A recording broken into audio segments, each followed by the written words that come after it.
Un des principaux objectifs de l'étude est d'assurer une desserte efficace des centres-villes de Gatineau et Ottawa. Pour cela, il est important que les usagers puissent se rendre facilement à leur lieu de destination, soit à pied si le lieu de destination est proche d'une station, soit en faisant une correspondance sur la ligne de confédération de l'O-Train. Le nombre de stations et leur position sont donc essentiels pour assurer l'efficacité du système de transport en commun. Afin de déterminer le nombre de stations, plusieurs aspects sont considérés. La proximité des stations au lieu d'intérêt, le nombre d'usagers qui vont embarquer et débarquer à ces stations, le nombre d'usagers qui vont faire une correspondance sur l'O-Train et l'espace disponible pour aménager des stations. Lors des consultations publiques menées par la STO en 2019, 58% des répondants ont indiqué souhaiter pouvoir se rendre au-delà de la station Lion avec le futur système structurant. Une grande partie des résidents de Gatineau se dirigent vers des destinations situées entre les rues Lion et Elgin. Les analyses montrent que si le système de transport en commun n'avait qu'une seule station au niveau de la rue Lion, l'ensemble des embarquements et débarquements devrait se faire à cette station, ce qui représenterait un très grand nombre d'usagers en un seul endroit. De plus, de nombreux usagers seraient encore loin de leur destination.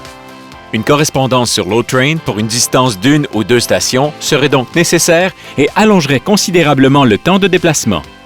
Bien qu'une seule station à Ottawa coûterait moins cher et nécessiterait moins de travaux, cette option n'est pas retenue, car elle ne permettrait pas d'offrir un service de qualité aux usagers du transport en commun. L'ajout d'une station du tramway près de la rue O'Connor permettrait d'augmenter le nombre de destinations à distance de marche et de faire des correspondances au niveau de deux stations de l'O-Train, soit Lion et Parlement. Par contre, plusieurs usagers ne seraient toujours pas à distance de marche de leur destination et devraient faire une correspondance sur l'O-Train pour une courte distance. L'option d'ajouter une station au niveau de la rue O'Connor améliore donc la situation par rapport à une seule station, mais les avantages restent limités. Enfin, l'option de 3 stations du tramway est considérée, avec une troisième station plus à l'est.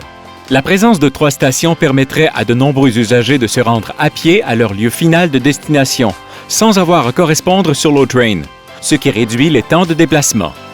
Les usagers seraient répartis sur 3 stations, ce qui permettrait des conditions d'attente, d'embarquement et de débarquement plus confortables. Dans le cas de la rue Wellington, l'espace est suffisant pour aménager 3 stations, bien que des compromis devront être trouvés pour l'aménagement de la rue. Dans le cas du tunnel sous la rue Sparks, les analyses démontrent qu'il est faisable d'aménager le tunnel à proximité de la rue Elgin. Toutefois, il ne serait pas pratique du point de vue opérationnel d'aménager une station au niveau de la rue O'Connor et une station au niveau de la rue Elgin, notamment car ces 2 stations seraient trop proches. 2 stations sont donc proposées dans le cas du tunnel, soit une au niveau de la rue Lion et une entre les rues O'Connor et Elgin. Des accès piétons vers la surface mèneraient vers ces 2 rues, afin de faciliter les déplacements à l'abri des intempéries tout en réduisant le plus possible les temps de marche.